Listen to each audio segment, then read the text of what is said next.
கூட்டு குடும்பம் ஒரு ஆலமரத்தின் கதை. அன்பு, ஒற்றுமை, விற்று கொடுத்தல் ஆகிய 3 தூண்களின் மீது எழுதப்பட்ட ஒரு பெரிய வீடு அது. அந்த வீட்டில் 3 தலைமுறைகள் ஒன்றாக வாழ்ந்து வந்தன. ஊரே அவர்களை பார்த்து பொறாமைப்படும். அதுதான் அண்ணாமலை தாத்தாவின் கூட்டு குடும்பம். தாத்தா அண்ணாமலை, அவருடைய மனைவி மங்கையகரசி, பாட்டி அவர்களின் 3 மகன்கள், மூத்தவர் கருணாகரன், நடுவர் அழகேசன், இளையவன் வேலன் மற்றும் 3 மருமகள்கள், பேர குழந்தைகள் என மொத்தமாக 15 பேர் அந்த குடும்பத்தில் இருந்தனர். அண்ணாமலை தாத்தா தான் அந்த குடும்பத்தின் ஆலமரம். அவர் ஒரு ஓய்வு பெற்ற ஆசிரியர். ஒவ்வொரு நாளும் காலை வீட்டில் உள்ள அனைத்து பேர குழந்தைகளும் அவரை சுற்றி அமர்வார்கள். அன்றைய செய்திகள், நீதி கதைகள் மற்றும் வாழ்க்கை அனுபவங்கள் என 1 மணி நேரம் பாடம் நடக்கும். அவர் எப்பொழுதும் சொல்வது, இந்த வீடு பெரியது, இதில் நிறைய பேர் இருக்கிறோம், ஒரே வானத்தை பார்க்கிறோம், ஒரே மண்ணில் நடக்கிறோம், ஒரே கயிறு தனியாக இருந்தால் அறுந்து போகும், ஆனால் பல கயிறுகள் சேர்ந்தால் ஒரு வலிமையான கயிறாக இருக்கும்.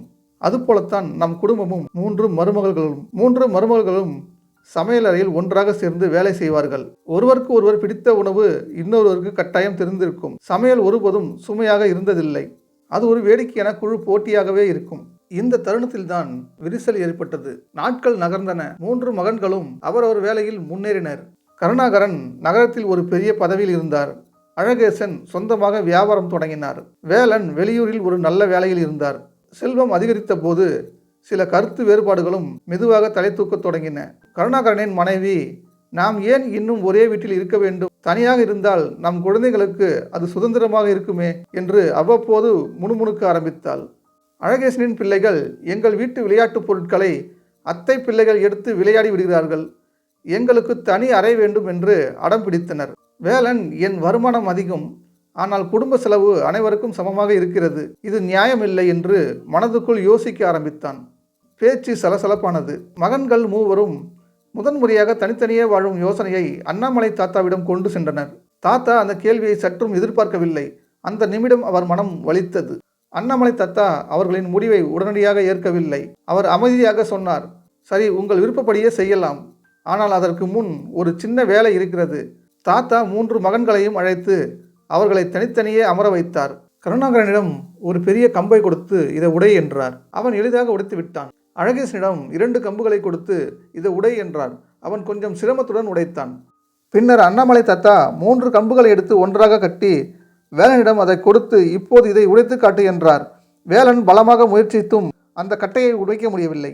என்னப்பா, முடியவில்லை அல்லவா என்று தாத்தா மெதுவாக கேட்டார். இதே போலத்தான் நம் குடும்பமும். தனித்தனியாக இருக்கும்போது நாம் ஒவ்வொரும் எளிதாக உடைக்கக்கூடிய கம்புகள் போலத்தான். எந்த சவாலும் எந்த பிரச்சனையும் நம்மை எளிதாக தோற்கடித்துவிடும். ஆனால் நம் அனைவரும் ஒன்றாக அன்பால் பிணைக்கப்பட்டிருக்கும் பொழுது நாம் உடைக்க முடியாத ஒரு வலிமையான கட்டாக இருக்கிறோம். உங்களுக்குள் இருக்கும் சிறு சிறு கருத்து வேறுபாடுகள் தான் அந்த கயிறு. அந்த கயிற்றை அறுத்தெறிய பார்க்கிறீர்கள். இன்னும் இறுக்கி காட்டுங்கள். பணம், வசதி எல்லாவற்றையும் விட இந்த ஒட்டுமொத்தமான குடும்பத்தின் ஆதரவுதான் உங்கள் குழந்தைகளுக்கு கிடைக்கக்கூடிய மிகப்பெரிய சொத்து. தனி குடித்தனம் போகலாம், ஆனால் நீங்கள் இழக்கப் போவது உங்களால் மீண்டும் சம்பாதிக்க முடியாத பாசத்தையும் பாதுகாப்பையும் தான். தாத்தாவின் கண்களில் தெரிந்த பாசமும் கம்புக்கட்டின் உண்மையையும் மகன்கள் 3 உலுக்கியது. தாங்கள் சுயநலமான எண்ணங்களுக்காக கூடி வாழும் அரிய வாய்ப்பை இழக்க இருந்ததை எண்ணி அவர்கள் வெட்கப்பட்டனர். அன்றே 3 தாத்தாவின் காலில் விழுந்து மன்னிப்பு கேட்டனர். தனித்தனியாக செல்வது என்ற பேச்சு அன்றோட முடிவுக்கு வந்தது. ஒரு மலை அடிவாரத்தில் ஞானி ஒருவர் வாழ்ந்து வந்தார். அவருக்கு வரவிருக்கும் காலங்களை பற்றி சிந்திப்பதில் எப்பொழுதும் அலாதி பிரியம் உண்டு. ஒரு நாள் இளைஞன் ஒருவன் ஞானியிடம் வந்து, ஐயா, எனக்கு எதிர்காலம் எப்படி இருக்கும் என்பதை தெரிந்து கொள்ள வேண்டும். என் வாழ்க்கையின் பாதை வெற்றி நிறைந்ததாக இருக்குமா அல்லது துயரமானதாக இருக்குமா என்று கேட்டான். ஞானி அமைதியாக சிரித்தார். அவர் இளைஞனை அருகிலிருந்த நிலத்திற்கு அழைத்துச் சென்றார். அங்கே சில விதைகள் முளைக்க தயாராக இருந்தன. மகனே, ஞானி மெதுவாக ஆரம்பித்தார், எதிர்காலம் என்பது இங்கே இருக்கும் ஒரு விதை போன்றது. இளைஞன் குழப்பத்துடன், விதை போலவா? எனக்கு புரியவில்லையே என்றான். ஞானி தொடர்ந்தார், நீ இப்போது விதைக்கும் செயல்கள்தான் எதிர்காலத்தின் மரம். நீ கவனத்துடன், உழைப்புடன், நம்பிக்கையுடன் நீரூற்றினால் அது வலிமையான நிழலையும் சுவையான கனிகளையும் கொடுக்கும் மரமாக வளரும். நீ சோம்பலுடனும் அலட்சியத்துடனும் இருந்தால் அது காய்ந்து போகும் அல்லது களைகளால் சூழப்படும். எதிர்காலம் என்பது வானத்தில் உள்ள நட்சத்திரங்கள் அல்ல. அதை நம்மால் கணிக்க முடியாது. அது உன் உள்ளங்கையில் உள்ள சுவடுகள் போன்றது. உன் கையால் நீ எழுதும் கதை அது. இன்று நீ எடுக்கும் ஒவ்வொரு முயற்சியும், ஒவ்வொரு ரகசியமான முடிவும் அந்த மரத்தின் வேரை வலுப்படுத்துகிறது. நீ இன்று தூங்கும் ஒவ்வொரு நிமிடமும் நாளைய வளர்ச்சியை குறைக்கிறது. இளைஞனின் கண்ணில் ஒரு தெளிவு பிறந்தது. ஆகவே என் எதிர்காலம் எப்படி இருக்கும் என்று என்னிடம் கேட்காதே, உன்னிடம் நீயே கேள். இன்று நான் என்ன விதைகளை விதைத்துக் கொண்டிருக்கிறேன். ஞானி மேலும் கூறினார், நினைவில் கொள், கடந்த காலம் ஒரு பாடம், நிகழ்காலம் ஒரு பரிசு. ஆனால் எதிர்காலம் என்பது நீ இன்னும் தீட்டாத ஒரு வெள்ளைத்தாள். அதில் என்ன ஓவியம் வரைகிறாய் என்பது உன் கையில் தான் இருக்கிறது. இளைஞன் ஞானியை வணங்கி தன் எதிர்காலத்தை கட்டி எழுப்ப தேவையான முதல் அடியை நம்பிக்கையுடன் எடுத்து வைக்க தயாரானான். அவன் அன்று விதைத்த நல்ல செயல்கள் காலப்போக்கில் அவனுக்கு ஒரு வளமான வாழ்க்கையும் சிறந்த பெயரையும் பெற்று தந்தன. இந்த கதையின் நீதி, எதிர்காலம் என்பது தானாக நிகழும் ஒரு நிகழ்வல்ல. அது நாம் எடுக்கும் முடிவுகள் மற்றும் செய்யும் முயற்சிகளின் விளைவாகும். நிகழ்காலத்தை பயன்படுத்திக் கொள்வதே சிறந்த எதிர்காலத்திற்கான ஒரே வழி. இமாச்சல பிரதேசத்தின் மலைப்பகுதியில் பழமையான மர வீடுகளும் பனிபடர்ந்த சிகரங்களை நோக்கி அமைந்த ஒரு சிறிய கிராமம் இருந்தது. அந்த கிராமத்தில் இருந்த ஒரு முதிய துறவி ஞானம் அடைந்தவர் என்று அறியப்பட்டார். ஒரு நாள் நகரத்தில் இருந்து வந்த ஒரு பணக்கார மனிதர் அந்த முதிய துறவியை சந்திக்க வந்தார். நகரத்து மனிதர் மிகுந்த மன உளைச்சலுடனும் சோர்வுடனும் காணப்பட்டார். நகரத்து மனிதர், குருவே, நான் நகரத்தில் நிறைய பணம் சம்பாதிக்கிறேன், பெரிய பதவியில் இருக்கிறேன், ஆனால் எனக்கு மனம் அமைதியே இல்லை. உங்கள் கிராமம் மிகவும் அமைதியாகவும் அழகாகவும் இருக்கிறது. இந்த அமைதிக்கு என்ன காரணம்? இந்த அமைதியை நான் எப்படி என் வாழ்க்கையில் பெற முடியும் என்று கேட்டார். முதிய துறவி அவரை பார்த்து புன்னகைத்தார். உங்களுக்கு இன்று இரவு எங்கள் கிராமத்திலேயே தங்க விருப்பமா? நீங்கள் நாளை விடிய காலையில் புறப்படுங்கள். அதற்குள் அமைதியின் ரகசியத்தை நான் உங்களுக்கு சொல்கிறேன். நகரத்து மனிதர் மகிழ்ச்சியுடன் ஒப்புக்கொண்டார். துறவி அவரை அங்கிருந்து சிறிய குடிசைக்கு அழைத்துச் சென்றார். இரவு வந்தது. குடிசையில் இருந்த சிலந்து வலையை பார்த்து நகரத்து மனிதர் முகம் சுளித்தார். சில நேரம் கழித்து அருகில் இருந்தவர்கள் எழுப்பிய இரைச்சலால் அவருக்கு தூக்கம் வரவில்லை. மறுநாள் காலையில் கிராமத்து கோழி கூவி அவரை எழுப்பியது. விடிந்ததும் நகரத்து மனிதர் உடனே துறவியிடம் ஓடினார். குருவே, உங்கள் கிராமம் அமைதியானது அல்ல. இரவு முழுவதும் இரைச்சல், சிலந்திகள், கோழிகள், இங்கிருந்த கொசுக்கள். என்னால் ஒரு நிமிடம் கூட நிம்மதியாக தூங்க முடியவில்லை. நீங்கள் எப்படி அமைதி அடைந்தீர்கள் என்று கேட்டார். துறவி சிரித்துக்கொண்டே பதிலளித்தார். அமைதி என்பது வெளியே இருக்கும் இரைச்சல்கள் இல்லாத நிலை அல்ல. நண்பரே, நான் இந்த கிராமத்தின் இரைச்சலை கண்டேன். நீங்கள் கண்டது சிலந்தி வலையை, நீங்கள் கேட்டது கோழியின் கூவலை. நீங்கள் தேடிய அமைதி உங்கள் வீட்டுக்குள் இருந்தது, ஆனால் நீங்கள் அதை இந்த கிராமத்தில் தேடினீர்கள். நாங்கள் இந்த கிராமத்தில் கோழிகளின் கூவலுக்காக அவற்றை புறக்கணிப்பதில்லை, அண்டை வீட்டு இரைச்சலுக்காக கோபப்படுவதில்லை. எது நடக்கிறதோ அதை மனப்பூர்வமாக ஏற்றுக்கொள்கிறோம். இந்த கிராமத்தின் அமைதி வெளியே இருந்த அமைதி அல்ல. கிராமம் என்பது ஏற்றுக்கொள்வதும் எதிர்த்து நிற்காமல் இருப்பதும் தான். உனது நகரத்தின் இரைச்சலை எதிர்த்து போராடுவதை நிறுத்து. நீ எது நடக்கிறது என்பதை ஏற்க தொடங்கினால் அங்கிருக்கும் அமைதி உன் மனதிலும் வந்துவிடும். துறவியின் வார்த்தையை கேட்ட நகரத்து மனிதர் கிராமத்தின் அமைதியான அழகையும் அமைதியின் தத்துவத்தையும் உணர்ந்தார். இந்த கதையின் நியதி, உண்மையான அமைதி என்பது சூழ்நிலைகளை மாற்றுவது அல்ல, மாறாக இருக்கும் சூழ்நிலைகளை அது இரைச்சலாக இருந்தாலும் அல்லது சவாலாக இருந்தாலும் ஏற்றுக்கொள்வதுதான். அமைதி உள்ளே உள்ளது. அமைதியை வெளியே எங்கேயோ தனிமையான ஒரு இடத்தில் தேடுவது பயனில்லை. அது நம்முடைய மனதின் பிரதிபலிப்பே. பொற்கிளியும் புலித்தோலும். ஒரு கிராமத்தில் முனிவர் ஒருவர் வாழ்ந்து வந்தார். அவருக்கு தேவையான காய்கறிகள், விறகுகள் என அனைத்தையும் கிராமத்து மக்கள் அன்புடன் அளித்து வந்தனர். ஆனால் முனிவர் ஒருபோதும் கிராமவாசிகளிடம் எதுவும் கேட்க மாட்டார். எப்பொழுதுமே அமைதியாக தியானம் மட்டுமே செய்வார். முனிவருக்கு துணையாகவும் அவருக்கு பணிவிடை செய்யவும் கிராமத்து மக்கள் ஒரு பணிவான இளைஞனை நியமித்தனர். அந்த இளைஞன் மிகவும் நல்லவன். ஆனால் அவனுக்கு அதிர்ஷ்டத்தின் மீது அதிக நம்பிக்கை இருந்தது. உழைப்பை விட எதிர்பாரா செல்வம் கிடைத்து விடாதா என்ற எண்ணமே அவனுக்கு ஆழமாக இருந்தது.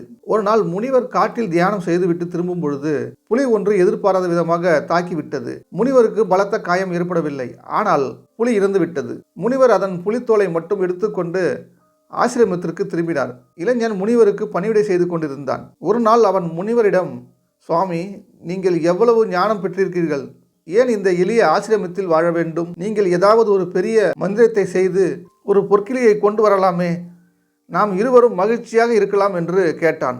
முனிவர் புன்னகைத்து, மகனே, இந்த உழைப்பற்ற பொன் எனக்கு தேவையில்லை. உனக்கு அப்படித்தான் ஆசை என்றால் சரி, நான் ஒரு மந்திரத்தை செய்து உனக்கு ஒரு பொற்கிளியை தருகிறேன். ஆனால் அதற்கு ஒரு நிபந்தனை. நீ எப்பொழுதும் எனக்கு செய்த பணிவிடைகள் போலவே எந்தவித குறையும் இல்லாமல் எனக்கு தொடர்ந்து பணிவிடைகளை செய்ய வேண்டும். நீ எப்பொழுது வேலை செய்வதை நிறுத்துகிறாயோ அப்பொழுதே அந்த கிளியும் காணாமல் போய்விடும் என்று கூறினார். இளைஞன் சம்மதித்தான். முனிவர் ஒரு குடிலில் ஒரு சிறிய சடங்கு செய்து மந்திரத்தால் ஒரு பொற்கிளியை உருவாக்கி கொடுத்தார். பொற்கிளி வந்ததும் இளைஞனுக்கு ஒரே மகிழ்ச்சி. அவன் அதை அலங்கரித்தான், அருகில் வைத்து ரசித்தான். முதல் சில நாட்கள் அவன் முனிவருக்கு எப்பொழுதும் போல மிகுந்த பக்தியுடனும் பணிவிடை செய்து வந்தான். அவனுக்கு தன் உழைப்பின் பலனாக பொற்கிளி கிடைத்தது போல உணர்ந்தான். ஆனால் நாட்கள் செல்ல செல்ல அவனுக்குள் ஒரு மாற்றம் ஏற்பட்டது. இவ்வளவு பெரிய செல்வம் நம்மிடம் இருக்கும் பொழுது நாம் எதற்காக இந்த முனிவருக்கு விறகு வெட்ட வேண்டும், காய்கறி நறுக்கி கொடுக்க வேண்டும் என்று நினைக்க தொடங்கினான். ஒரு நாள் அவன் முனிவரிடம் விறகு வெட்டு போகாமல் பொற்கிளியை தூக்கி கொண்டு கிராமம் முழுவதும் அதை ஒரு பொக்கிஷம் போல காட்டினான். அவன் முனிவரின் பணிகளை அறவே விட்டுவிட்டான். அன்றிரவு அவன் உறங்கும் பொழுது திடீரென்று ஒரு உருமல் சத்தம் கேட்டது. திக்கிட்டு எழுந்து பார்க்கும் பொழுது அவன் பக்கத்தில் இருந்த பொற்கிளியின் இடத்தில் வெறும் புலித்தோல் மட்டுமே கிடந்தது. பொற்கிளி மாயமாக மறைந்திருந்தது. முனிவர் அவன் முன் நின்று, மகனே, நீ உழைக்க மறுத்தாய். நீ விரும்பிய பொன் கிடைத்தது. ஆனால் நீ உன்னுடைய கடமையை மறந்தபோது அது உன்னை விட்டு போய்விட்டது. உண்மையில் அந்த கிளி உன்னுடைய உழைப்பின் வடிவமே. உன்னுடைய உழைப்பை கைவிட்ட போது உனக்கு கிடைத்த செல்வமும் வெறும் தோலாக மாறிவிட்டது என்று விளக்கினார். இளைஞன் தன் தவறை உணர்ந்து மீண்டும் பணிவுடன் முனிவருக்கு தொண்டு செய்ய தொடங்கினான். இந்த கதையின் நீதி, தொடர்ச்சியான உழைப்பு மற்றும் கடமையே உண்மையான செல்வமாகும். எதிர்பாராத அதிர்ஷ்டத்தை மட்டும் நம்பி உழைப்பை கைவிட்டால் அந்த செல்வமும் நிலைக்காது. எந்த ஒரு பலனும் உழைப்பில் இருந்த போதே தொடங்குகிறது. மீண்டும் ஒரு நீதி கதைகளை பார்க்கலாம். வண்டிக்காரனும் விதிப்பயனும் என்ற தலைப்பில் ஒரு பிரபலமான நீதி கதைகள். கடுமையான கோடை காலத்தில் ஒரு வண்டிக்காரன் தனது பாரம் ஏற்றிய வண்டியை கிராமத்தில் கரடுமுரடான சாலையில் ஓட்டி கொண்டிருந்தான். அந்த வண்டி முழுவதும் தானிய மூட்டைகள் ஏற்றப்பட்டிருந்தன. திடீரென்று சாலையில் நடுவில் ஒரு பெரிய பள்ளம் இருக்க வண்டியின் சக்கரங்கள் ஆழமான சேற்றுக்குள் மாட்டிக்கொண்டன. எவ்வளவு முயற்சித்தும் வண்டி அசையவில்லை. வண்டிக்காரன் கீழே இறங்கினான். சக்கரங்களை சேற்றிலிருந்து வெளியே எடுக்க முயற்சி செய்யாமல் அங்கேயே உட்கார்ந்து வானத்தை அண்ணார்ந்து பார்த்து, எனக்கு ஏன் இப்படி துன்பம்? கடவுளே, என் நிலையை பார். இந்த வண்டியை வெளியே இழுக்க ஒரு வழியும் இல்லையே என்று புலம்பத் தொடங்கினான். அவன் தொடர்ந்து அழுது புலம்பிக் கொண்டே இருந்தான். அப்பொழுது சற்று தொலைவில் இருந்து ஒரு பெரியவர் வருவதை பார்த்தான். அந்த பெரியவர் அவன் அருகே வந்து அவனது அழுகையின் காரணத்தை கேட்டார். வண்டிக்காரன், ஐயா, என் வண்டி சேற்றில் சிக்கிவிட்டது. என்னால் இழுக்க முடியவில்லை. விதியும் என்னை கைவிட்டது என்று வருத்தத்துடன் கூறினான். உடனே புன்னகைக்க ஆரம்பித்த அந்த பெரியவர், சகோதரனே, நீ ஏன் சும்மா உட்கார்ந்து விதியை குறை சொல்கிறாய்? உன் கைகள் எதற்காக இருக்கின்றன? உன் தோள்களின் பலம் எங்கே போனது? நீ முதலில் உன்னுடைய சக்கரங்களின் கீழே கற்களையும் சிறு சிறு மரத்துண்டுகளையும் வைத்து உன் கைகளால் சக்கரங்களை தள்ள முயற்சி செய். உனது முயற்சிக்கு பின்னால் மட்டுமே விதி செயல்பட தொடங்கும். நீ முயற்சி செய்யாமல் வீணாக கடவுளிடமும் விதியிடமும் முறையிட்டால் எவனும் உதவ மாட்டான் என்று அறிவுரை கூறினார். வண்டிக்காரன் ஞானியின் பேச்சை கேட்டு வெட்கப்பட்டான். உடனடியாக எழுந்தான். பெரியவர் சொன்னது போலவே அங்கிருந்த குச்சிகள், கற்கள் ஆகியவற்றை சேகரித்து சக்கரங்களின் அடியில் வைத்தான். தன்னுடைய முழு பலத்தையும் பயன்படுத்தி வண்டியின் சக்கரங்களை தள்ளினான். சற்று நேரத்திலேயே கிரிக் என்ற சத்தத்துடன் வண்டி சேற்றிலிருந்து மீண்டும் சாலையில் ஓடத் தொடங்கியது. தான் செய்த தவறை உணர்ந்த வண்டிக்காரன் ஞானிக்கு நன்றி சொல்லி தனது பயணத்தை தொடர்ந்தான். இந்த கதையின் நீதி, முயற்சி இல்லாமல் விதியை நம்பியிருந்தால் தோல்வியே மிஞ்சும்.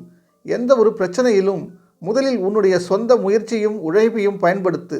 உழைப்பவனுக்கு மட்டுமே அதிர்ஷ்டமும் கடவுளின் துணையும் நிற்கும்.